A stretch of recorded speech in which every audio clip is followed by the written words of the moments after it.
നാദറ, ഞാൻ പറഞ്ഞു transgender identity കാർഡുകൾ പരക്കെ വ്യാപകമായി ദുരുപയോഗം ചെയ്യുന്നുണ്ടെന്ന് പറയുന്നുണ്ട്.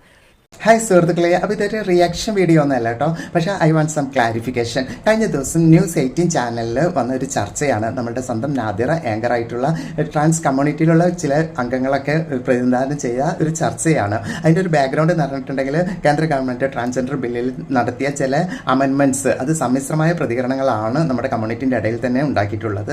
അപ്പോൾ അതിനോടനുബന്ധിച്ചിട്ടുള്ള ഒരു നല്ലൊരു ചർച്ച തന്നെയായിരുന്നു. അപ്പോൾ ആ ചർച്ചയിൽ ഇപ്പോൾ ഈ സംസാരിച്ചുകൊണ്ടിരിക്കുന്നത് അദ്രി പണിക്കർ എന്നുള്ള വ്യക്തിയാണ്. അപ്പോൾ അവരുടെ ഈ സംസാരത്തിൽ എനിക്ക് ഒരുപാട് ക്ലാരിഫിക്കേഷൻ ആവശ്യമാണ്, സം മോർ എക്സ്പ്ലനേഷൻ ആവശ്യമാണ്. അതുകൊണ്ടാണ് ഈ വീഡിയോ ഇങ്ങനെ ചെയ്യാൻ തീരുമാനിച്ചത്. എന്തായാലും നമുക്ക് അവർ പറയുന്നതൊക്കെ ഒന്ന് കേൾക്കാം. എന്നിട്ട് അതിനനുസരിച്ച് നമ്മൾക്ക് എന്താണ് നമ്മൾ ഉന്നയിക്കുന്നത്, അല്ലെങ്കിൽ നമ്മൾക്ക് എന്താണ് ആവശ്യം എന്നുള്ളത് നമുക്ക് വ്യക്തമാക്കാം. ഓക്കെ, നാദറ, ഞാൻ പറഞ്ഞു ട്രാൻസ്ജെൻഡർ ഐഡന്റിറ്റി കാർഡുകൾ പരക്കെ വ്യാപകമായി ദുരുപയോഗം ചെയ്യുന്നുണ്ടെന്ന് പറഞ്ഞിട്ടുണ്ട്.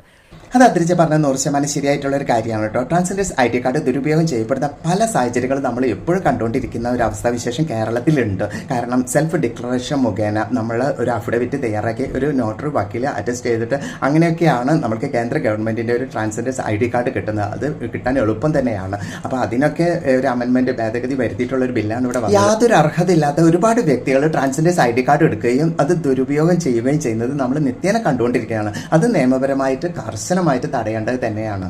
നമ്മുടെ ട്രാൻസ്ജെൻഡർ കമ്മ്യൂണിറ്റിക്കിടയിൽ തന്നെ ചർച്ചയായ ഒരു കാര്യത്തെ മുന്നിലേക്ക് വെച്ച് പറയാം. ഇതിനപ്പുറത്ത് എൻ്റെ കയ്യിൽ പത്രക്കട്ടിങ്ങുകളുണ്ട്. നോർത്ത് ഇന്ത്യയെ സംബന്ധിക്കുന്ന വിഷയങ്ങളുടെ പത്രം കട്ടിങ്ങുകളുണ്ട്. അതവിടെ ഇരിക്കട്ടെ. ഞാൻ കേരളത്തെ മുൻനിർത്തി പറയാം.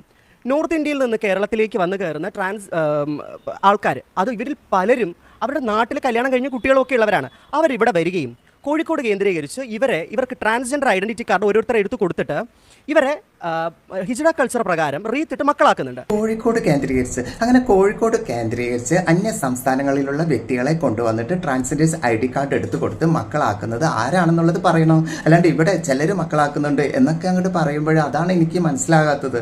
അത് ആരാണ് ചെയ്യുന്നത് എന്നുള്ളത് പറയണം. As I am a trans person, ഞാൻ കോഴിക്കോട് ജീവിക്കുമ്പോൾ ഞാൻ നേരിടുന്നുണ്ട്. ഞാനും സംശയത്തിൻ്റെ നിഴലിലാകാണ്. അങ്ങനെ ഒരുപാട് പേര് അങ്ങനെ സംശയത്തിൻ്റെ നിഴലിലാകാണ്. കാരണം കമ്മ്യൂണിറ്റിൻ്റെ ഇടയിലും സമൂഹത്തിൻ്റെ ഇടയിലൊക്കെ നിങ്ങളിപ്പോൾ ഈ സംസാരിക്കുന്നത് ഒരു റീജിയൽ ലാംഗ്വേജ് മലയാളം ടെലിവിഷൻ ചാനലിലാണെങ്കിൽ കൂടിയിട്ട് അത് എവിടേക്കൊക്കെ എത്തും, എല്ലാവരും അറിയുന്നതല്ലേ.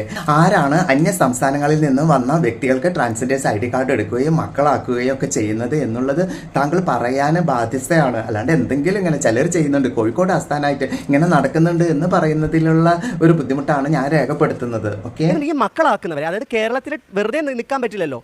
വെറുതെ ഇപ്പോൾ ട്രാൻസ്ജെൻഡേഴ്സ് റോഡിൽ കൂടി പോയാൽ തന്നെ നിന്റെ സ്ഥലം ഏതാടി, നീ കോട്ടയമാണോ കണ്ണൂരാണോ കോഴിക്കോടാണോ എന്ന് ചോദിക്കുന്ന ഒരു സാഹചര്യമുണ്ട്. ആ സാഹചര്യം ഉള്ളതുകൊണ്ട് ഇവരെ മക്കളായി റീത്തിട്ട് ഇവരെ സെക്സ് വർക്കിന് ഇറക്കുന്നുണ്ട്. കണ്ടില്ല, ഇതൊരു വലിയൊരു അലിഗേഷനാണ്. മക്കളാക്കുകയും മാത്രമല്ല ഇവരെ സെക്സ് വർക്കിന് ഇറക്കുകയും ചെയ്യുന്നുണ്ടെന്ന്.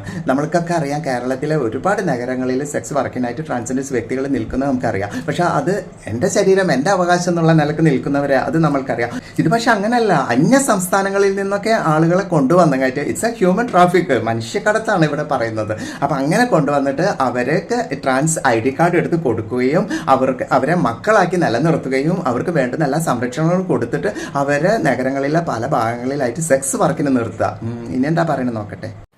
ഇവരെ സെക്സ് വർക്കിന് ഇറക്കുകയും ഇവരെ ട്രെയിനുകളിൽ ബസ് ചെയ്യുന്നുണ്ട്. ഞാൻ കണ്ടിട്ടുണ്ട്. ഞാനും എൻ്റെ സുഹൃത്തുക്കളും സാക്ഷികളായിട്ടുള്ള കാര്യമാണ്. ഇനി അത് കഴിഞ്ഞിട്ട് ഇതേ സെയിം സാധനം തന്നെ കേരളത്തിൽ ഓൾറെഡി ഉള്ളവർ, ഇപ്പോൾ ഈ MSM പ്രോജക്റ്റ് പോലെയൊക്കെയുള്ള പ്രവർത്തിക്കുന്നതുമായിട്ട് ബന്ധപ്പെട്ട് നിൽക്കുന്ന ആൾക്കാർ ഇത് സമാനമായി ഇവർക്ക് ട്രാൻസ്ജെൻഡർ ഐഡന്റിറ്റി കാർഡ് എടുത്ത് കൊടുക്കുകയും ഇവരെ ഓരോ കുടുംബങ്ങളിൽ റീത്തിട്ട് ഹിജറ കൾച്ചർ പ്രകാരം റീത്തിട്ട് ഇവരെ മക്കളാക്കുകയും ഈ മക്കളാക്കിക്കൊണ്ട് ഇവരെ സെക്സ് വർക്കിന് ഇറക്കുന്നുണ്ട്. വെറുതെ ഇറക്കല്ല, ഇവരുടെ കയ്യിൽ നിന്ന് കമ്മീഷൻ മേടിച്ച് ഇറക്കുന്നതാണ്. ഇത് വ്യാപകമായി നമ്മൾ ചർച്ച ചെയ്ത കാര്യമല്ലേ. നമ്മൾ ട്രാൻസ്ജെൻഡർ വാട്സ്ആപ്പ് ഗ്രൂപ്പുകളിൽ ഇതിനെക്കുറിച്ച് ചർച്ച ചെയ്യുകയും ഞാൻ ഉൾപ്പെടെയുള്ള വ്യക്തികൾ ഇതിനെ പ്രതികരിക്കുകയും ചെയ്തതല്ലേ. അങ്ങനെ ഒരു സാഹചര്യമുണ്ട്. അപ്പോൾ ഇവിടെ പറയുന്നത് ഗവൺമെന്റിന്റെ സുരക്ഷാ പ്രൊജക്ട് പോലെയുള്ള കാര്യങ്ങൾ ഏറ്റെടുത്ത് നടത്തുന്ന CBOകളെ കുറിച്ചാണ്. അത്തരം CBOകള് ഇങ്ങനെ ഈ രീതിയിൽ പല വ്യക്തികൾക്കും ട്രാൻസ്ജെൻഡേഴ്സ് ID കാർഡ് എടുത്ത് കൊടുക്കുകയും സെക്സ് വർക്കിനെ അവരെ പ്രൊമോട്ട് ചെയ്യുകയും ചെയ്യുന്നുണ്ടെന്ന് കൂടിയിട്ട് പറയുന്നുണ്ട്. ഇതൊക്കെ ഒരു വലിയ അലിഗേഷനാണ്. ഇത്തരം ആരോപണങ്ങൾ ഉന്നയിക്കുമ്പോൾ അത് ഏത് CBOകളാണ്, ഏത് വ്യക്തികളാണ്, അല്ലെങ്കിൽ ഈ അമ്മയായി വന്നിരിക്കുന്നത് വ്യക്തി ഏതാണ് എന്നുള്ളതൊക്കെ വ്യക്തമാക്കി പറയേണ്ട ആദരിച്ച. അല്ലാതെ ഇങ്ങനെ എന്തെങ്കിലുമൊക്കെ ഒരു കോൺട്രവേഴ്സിക്കാണോ പറയുന്നത്, അല്ലെങ്കിൽ കക്ഷി രാഷ്ട്രീയത്തിന്റെ വക്താവ് എന്നുള്ള നിലക്ക് രാഷ്ട്രീയ പ്രേരിതമായിട്ടുള്ള സംസാരമാണോ, അല്ലെങ്കിൽ വെറുതെ എന്തെങ്കിലും ആരോപണങ്ങളാണോ, ഒന്നും മനസ്സിലാകുന്നില്ല. കോഴിക്കോട് കേന്ദ്രീകരിച്ച് എന്ന് പറയുമ്പോൾ കോഴിക്കോട് താമസിക്കുന്ന നമ്മളൊക്കെ, ഞാനടങ്ങുന്ന ഒരുപാട് കമ്മ്യൂണിറ്റികൾ, കാരണം ഞാനൊക്കെ ചോദ്യം നേരിട്ടുകൊണ്ടിരിക്കുകയാണ്, നീയൊക്കെ ഇങ്ങനെ കുട്ടികളെ കൊണ്ട് ഇറക്കുന്നുണ്ടോ എന്നുള്ളത്. കാരണം സമൂഹത്തിന് അറിയില്ല ഈ പരിവാർ സംഘങ്ങളൊന്നും. അപ്പം ഞങ്ങളൊക്കെ എന്താ പറയുന്നത്, ഈ സംശയത്തിന്റെ നിഴലിലാണ്. അതുകൊണ്ടാണ് അദ്രിജന്റെ ഭാഗത്ത് നിന്ന് നല്ലൊരു മോർ ക്ലാരിഫിക്കേഷൻ വേണം, ഒരു എക്സ്പ്ലനേഷൻ വേണം എന്നുള്ളത് ഞാൻ ആവശ്യപ്പെടുന്നത്. എന്തിന്റെ പേരിലാണ് ഇത് പറയുന്നത് വ്യക്തമാക്കി പറയണം. ഏത് വ്യക്തികളാണ് ഇത്തരം രീതിയിലുള്ള ചൂഷണം ചെയ്യുന്നത്, അല്ലെങ്കിൽ ഏത് CBOകളാണ് ഇങ്ങനെ ചെയ്യുന്നത് എന്ന് പറയണം. എന്നാലല്ലേ നമുക്ക് അതിന് വേണ്ടിയിട്ടുള്ള നടപടി എടുക്കാൻ പറ്റുകയുള്ളൂ. കളകൾ ഉണ്ടെങ്കിൽ അത് മാറ്റേണ്ടത് നമ്മളെ കടമയാണ്.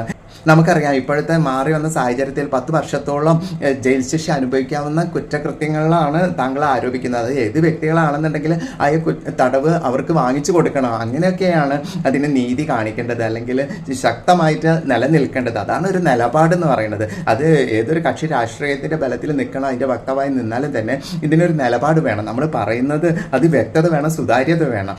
അല്ലാതെ എന്തെങ്കിലുമൊക്കെ ഒരു ആരോപണങ്ങൾ ഉന്നയിക്കുന്നത് അത് ഇനിയിപ്പോൾ വ്യക്തികളെ പറയാനും ഭയന്നിട്ടാണോ? ഒരു ഭയം എന്നുള്ളത് ഒരു രാഷ്ട്രീയ വക്താവിന് അല്ലെങ്കിൽ സമൂഹത്തിൽ പ്രവർത്തിക്കുന്ന ഒരു വ്യക്തിക്ക് ഒരിക്കലും ഭൂഷണമല്ല. ഇതെങ്ങനെയാണ് ബാക്കിയുള്ളവർ ഇത് ബാധിക്കുന്നുണ്ട്, എന്നെ ബാധിക്കുന്നുണ്ട്, നാദറെ ബാധിക്കുന്നുണ്ടില്ലേ? നമ്മുടെ ഓരോരുത്തരും ചെയ്യുന്ന ഇൻസ്റ്റഗ്രാമിലൂടെയോ അല്ലെങ്കിൽ സോഷ്യൽ മീഡിയ തരങ്ങളിൽ നമ്മൾ ഇടുന്ന ഒരു ഫോട്ടോയ്ക്ക് കീഴെ വന്നിട്ട് ഈ കാര്യങ്ങൾ മെൻഷൻ ചെയ്ത് നമ്മളെ നെഗറ്റീവ് ഇമ്പാക്ട് ഉണ്ടാക്കി കമന്റ് ഇടുന്നുണ്ടില്ലേ? അതൊരു ഇഷ്യൂ ആണ്. അദ്രിജന്റെ ഈ സംസാരങ്ങളൊക്കെ കേട്ടപ്പോഴേ എനിക്ക് 3 കാര്യങ്ങളാണ് തോന്നുന്നത്. ഒന്നില്ലെങ്കിൽ സോഷ്യൽ മീഡിയയിൽ ഒരു കോൺട്രവേഴ്സിക്ക് വേണ്ടിയിട്ട് സംസാരിക്കുന്നത്, അല്ലെങ്കിൽ കക്ഷി രാഷ്ട്രീയത്തിന് വേണ്ടിയിട്ട് അതിനിപ്പോ തെരഞ്ഞെടുപ്പൊക്കെ വരികയാണല്ലോ, രാഷ്ട്രീയ പ്രേരിതമായിട്ട് സംസാരിക്കുന്നത്. 3 എന്ന് വെച്ചിട്ടുണ്ടെങ്കിൽ വെറുതെ ആരോപണങ്ങൾ ഉന്നയിക്കുന്നത്, അതൊക്കെ ആയിരിക്കും. ഇപ്പൊ ഇത് എന്താണ് എന്നുള്ളതിന് നല്ലൊരു എക്സ്പ്ലനേഷൻ അദ്രിജ തരി തന്നെ വേണം. ഓക്കെ, നമ്മളെ കേരളത്തിലുള്ളവരെയും അന്യ സംസ്ഥാനങ്ങളിൽ നിന്നും വന്ന മറ്റു വ്യക്തികളൊക്കെ ID കാർഡ് എടുത്ത് കൊടുക്കുകയും അവരെ റീത്തിട്ട് ഒരു കൾച്ചറലിന്റെ ഭാഗമാക്കി മാറ്റി അവരെ മക്കളായി സ്വീകരിക്കുകയും അവരെ റോട്ടിന്റെ പല ഭാഗത്ത് സെക്സ് വർക്കിന് നിർത്തുകയും മാത്രമല്ല അവരിൽ നിന്ന് കമ്മീഷൻ മേടിക്കുകയും ചെയ്യുന്നുണ്ട്. അതാണ് ഏറ്റവും വലുത്. ഇതൊക്കെ എന്ന് വെച്ചിട്ടുണ്ടെങ്കിൽ ഇത് ഞാൻ പറഞ്ഞില്ലേ 10 വർഷം വരെ തടവ് ലഭിക്കാവുന്ന ക്രിമിനൽ ഒഫൻസുകളാണ്. അപ്പൊ ഇതൊക്കെ ആരാണ് എന്താണെന്ന് പറഞ്ഞാലല്ലേ നമ്മൾക്ക് അവർക്കെതിരെയുള്ള നടപടികൾ എടുക്കാൻ കഴിയുള്ളൂ. അങ്ങനെ ഒരാൾക്കെങ്കിലും ഒരു നടപടി എടുത്ത് കാണിക്കുക, എന്നിട്ടല്ലേ ഈ നിയമത്തിന്റെ സാധൂകരണമൊക്കെ നമ്മൾ പറയേണ്ടത്. അല്ലാണ്ട് എന്തിനോ വേണ്ടിയിട്ട് കുറെ നിയമങ്ങൾ ഉണ്ടായി കുറെ ഇങ്ങനെ ചർച്ച നടത്തി ആരാണ് എന്താണെന്നുള്ള പേരും വിവരങ്ങളും ഒന്നുമില്ലാത്ത കുറെ ആരോപണങ്ങൾ ഉന്നയിച്ചിട്ട് എന്താ കഥ? ഇതെന്തെന്നാ ഇത്?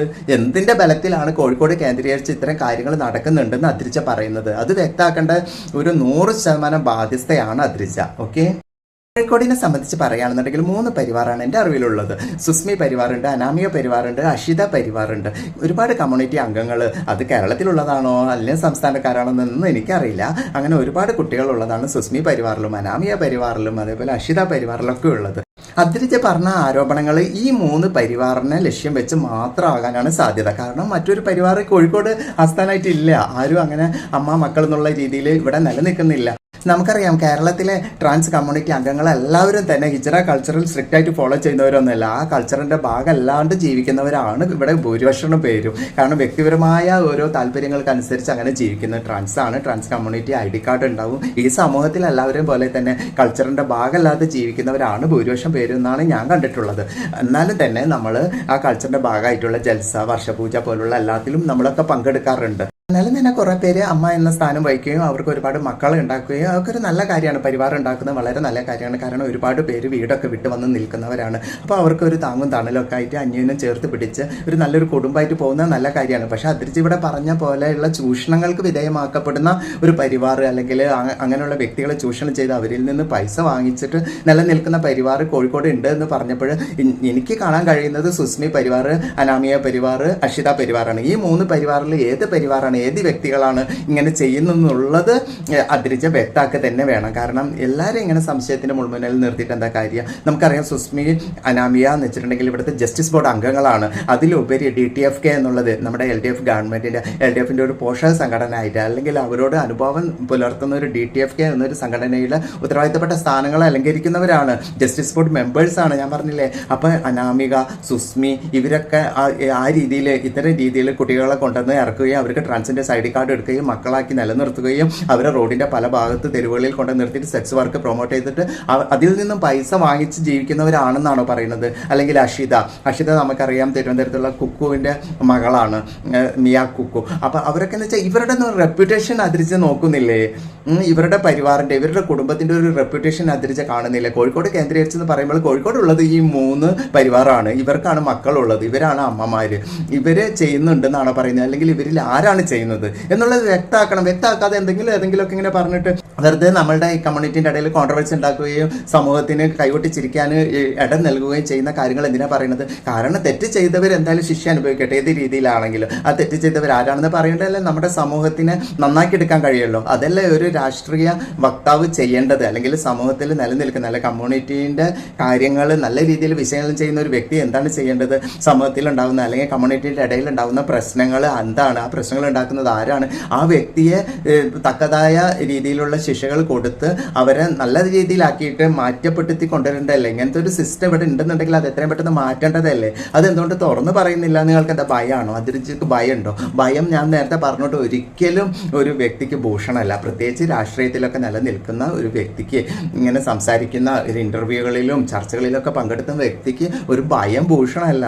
അതൊരു അലങ്കാരമായി കൊണ്ട് നടക്കരുത്. വ്യക്തവും സുതാര്യവുമായിട്ട് ശക്തമായി പ്രതികരിക്കുന്ന ആളുകളായിരിക്കണം. പ്രത്യേകിച്ച് നമ്മളെ കമ്മ്യൂണിറ്റിയിൽ നമ്മൾ കുറച്ച് പേരേ ഉള്ളൂ ഇപ്പോൾ കേരളത്തിൽ, കുറച്ച് അവരുടെ ഇടയിൽ തന്നെ ഇങ്ങനെ വ്യക്തതയും നല്ല രീതിയിൽ സംസാരിക്കുന്നുണ്ട്. എനിക്കിഷ്ടമാണ്. അതിരിച്ച് ഞാൻ നേരത്തെ പറഞ്ഞിട്ട് വാക്സാമർത്ഥ്യമുണ്ട്, വാക്ചാതുര്യമുണ്ട്, എല്ലാ കഴിവുകളുള്ള വ്യക്തിയാണ്. പക്ഷേ ഈ കാര്യത്തിൽ വ്യക്തതയില്ല. അതുകൊണ്ടാണ് ഞാൻ മോർ ക്ലാരിഫിക്കേഷൻ, മോർ എക്സ്പ്ലനേഷൻ ഒക്കെ താങ്കളോട് വിനീതമായി അഭ്യർത്ഥിക്കുന്നത്. ഓക്കെ, എനിക്ക് തോന്നുന്നില്ല ജസ്റ്റിസ് ബോർഡ് അംഗങ്ങളായി ഇരിക്കുന്ന വ്യക്തികൾ അവരുടെ പരിവാറിൽ തന്നെ ഇത്തരം കാര്യങ്ങൾ നടക്കുന്നുണ്ട്. എനിക്ക് ഷോക്കായി, ഇത് കേട്ടപ്പോൾ വളരെ ഷോക്കായി. കോഴിക്കോട് കേന്ദ്രീകരിച്ച് ഇങ്ങനെ നടക്കുന്നുണ്ട്. അപ്പോൾ ഞാൻ അന്വേഷിച്ചപ്പോൾ 3 പരിവാറേ ഉള്ളൂ. അതിൽ 2 ആളും ജസ്റ്റിസ് ബോർഡ് അംഗങ്ങളാണ്, DTFKൻ്റെ ഉന്നത സ്ഥാനങ്ങൾ അലങ്കരിക്കുന്നവരാണ്. അവരുടെ പരിവാറിൽ ഇങ്ങനെയൊക്കെ നടക്കുന്നു. അവരുടെ മക്കളിൽ നിന്ന് പണം മേടിച്ച് അവരെ സെക്സ് വർക്കിന് പ്രൊമോട്ട് ചെയ്യുകയും മാസ വരുമാനം അല്ലെങ്കിൽ ദിവസ വേതനം കമ്മീഷൻ പങ്കുപറ്റിയിട്ട് ഇങ്ങനെ സ്ഥാനത്തിരിക്കുന്നവരുണ്ടാവുമോ? ജസ്റ്റിസ് ബോർഡ് സാമൂഹ്യനീതി വകുപ്പിൻ്റെ ജസ്റ്റിസ് ബോർഡ് മെമ്പേഴ്സായിട്ട് അവർക്ക് ഇരിക്കാൻ കഴിയുമോ? എനിക്കത് മനസ്സിലാവുന്നില്ല. പിന്നെ ഉള്ളത് അഷിത എന്നുള്ള കുട്ടിയാണ്.